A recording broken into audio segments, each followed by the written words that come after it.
আসসালামু আলাইকুম। আজকে ইলিশ মাছ দিয়ে সিম আলু রান্না করব। তাই ইলিশ মাছ দুটো ছোট ছোট জাটকা হলুদের গুঁড়ো, মরিচের গুঁড়ো, লবণ মেখে নিয়েছি। কড়াইতে পরিমাণ মতন তেল দিয়ে নিয়েছি। তেলটা গরম হলে মাছগুলো ছেড়ে ভালো করে কড়া করে ভেজে নেব। যেহেতু সিম আলু দিয়ে রান্না করব তাই কড়া করে একটু ভাজি করে নিতে হবে। তো দেখেন উল্টে পাল্টে দিচ্ছি। উল্টে দিয়ে একদম লাল লাল করে ভেজে নেব। ভাজা শেষ, তুলে নিচ্ছি। তুলে নিয়ে এখানে মেজারমেন্ট কাপের 1 কাপ পেঁয়াজ দিয়েছি।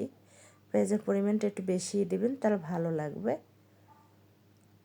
একটু পানি দিয়েছি, হলুদের গুঁড়ো, মরিচের গুঁড়ো দিয়ে ভালো করে মেখে মশলাটা কষিয়ে নেব। যত মশলা কষাবো তত ভালো হবে।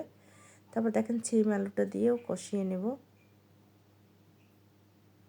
বেশি না, সিম 10টার মতন দিয়েছি, 2টো আলু দিয়ে ভালো করে কষিয়ে নেব। শীতের দিনে সিম আলু দিয়ে ইলিশ মাছটা অনেক টেস্ট, অনেক ভালো লাগে আমার কাছে। আমার বাসায় সবাই পছন্দ করে। তাই সিম আলু দিয়ে ভালো করে কষিয়ে নিয়েছি। পানি দিয়ে দেব পরিমাণ মতন। তারপর ইলিশ মাছগুলো দিয়ে ঢাকনা দিয়ে ঢেকে রেখে দেব।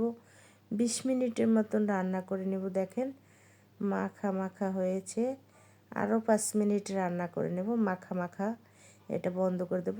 দেখেন কত সুন্দর কালারটা। সবাই ভালো থাকবেন, সুস্থ থাকবেন। আল্লাহ হাফেজ।